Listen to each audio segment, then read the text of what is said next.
In the previous presentation, I explained the pinch off voltage. I explained the pinch off voltage. It is represented by V subscript P. Pinch off voltage is drain to source voltage when the two depletion regions appear to touch each other. The two depletion regions will never touch each other, but when they appear to touch each other, the corresponding VDS, drain to source voltage, is called as pinch off voltage. We also discussed current IDSS, which is drain to source current, when VGS, gate to source voltage, is equal to 0 volt, and VDS and VDS is greater than magnitude of pinch voltage Vp. We also obtained the plot between drain current ID and drain to source voltage VDS. We obtained ID versus VDS plot when VGS was equal to 0 volt. So these were the three topics we discussed in the last lecture, and if you remember, I gave you one homework problem, and in this homework problem I asked you to tell me the effect on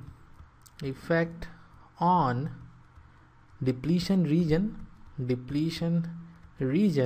and effect on drain current ID when VDS, drain to source voltage, is increased beyond the pinch off voltage Vp.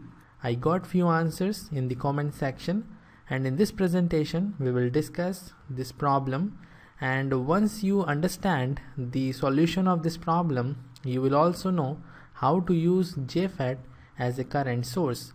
So let's begin with the explanation. First we will discuss effect on depletion region. We know what is a pinch off voltage. We know why depletion region is increasing more at the top and less at the bottom. We know the reason, and now we will understand what will happen to the depletion region if we increase VDS beyond the pinch voltage. You already know we can distribute the potential across this channel. This is the N channel, and if VDS is equal to 2 volt, then potential here at this point is equal to 2 volt. Potential here is equal to 1.5 volt. This is for explanation purpose only. I have considered 4 resistances in this N channel, and all these 4 resistances are having value equal to small r. So potential at this point will be equal to 1.5 volt. At this point potential is equal to 1 volt. At this point it is equal to 0.5 volt, and at this point, this is not the point, let me erase this. Potential at this point is equal to 0 volt. So this is how we can distribute 2 volt across the N channel. And if you see this PN junction, then you will find the p-type material is subjected to 0 volt potential, and the N-type material is subjected to 1.5 volt of the potential. So the PN junction is reverse biased, and the reverse biasing potential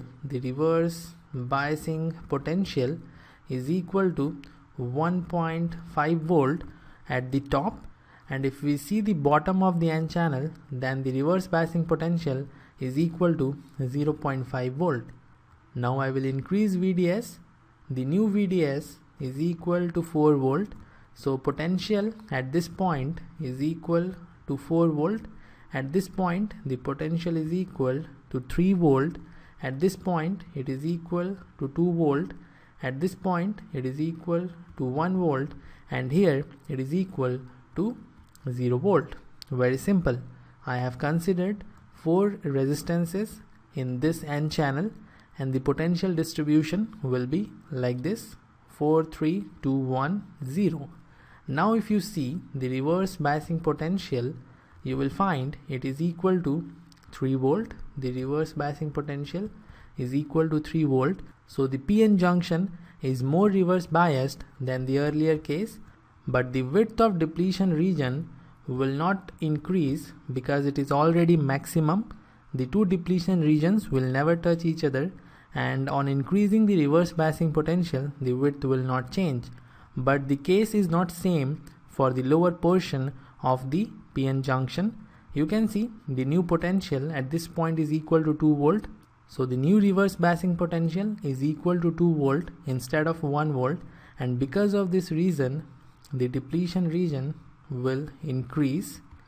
The same thing will happen to this point also. The depletion region will increase. So you can see the width of depletion region is increasing across the length of N channel. So this is the answer of the first part, effect on depletion region. When you increase VDS beyond VP, the width of depletion region will not increase at the top, but it will increase along the length of the N channel. Now we will talk about effect on drain current ID. You can see the definition of current IDSS. Current IDSS is the drain current ID when VGS is equal to 0 volt, VGS is equal to 0 volt, and VDS is greater than the magnitude of VP. Here also VDS is greater than the pinch of voltage. So the drain current ID is IDSS. IDSS is the maximum drain current. We know this point. IDSS is the maximum drain current, so it will not increase further. If you increase VDS more, the drain current will not increase beyond IDSS because it is the maximum current. So ID will be equal to IDSS for this case. But there is one important thing that you must understand. If you go on increasing VDS,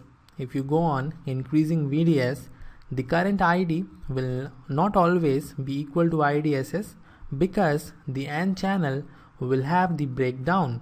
If you increase VDS to a larger value, then this N channel will not be able to withstand the high potential difference across the drain and source terminals, and it will break down. So a very large drain current will flow through the N channel.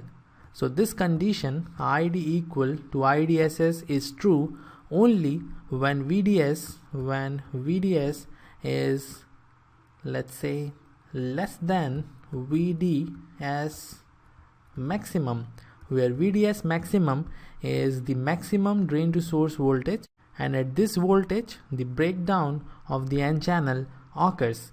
So this is the explanation of the second part. Now let us talk about JFET as a current source. You can see when VDS is greater than VP, ID is equal to IDSS, and this condition is also satisfied. Then we can say that JFET is acting as a constant current source,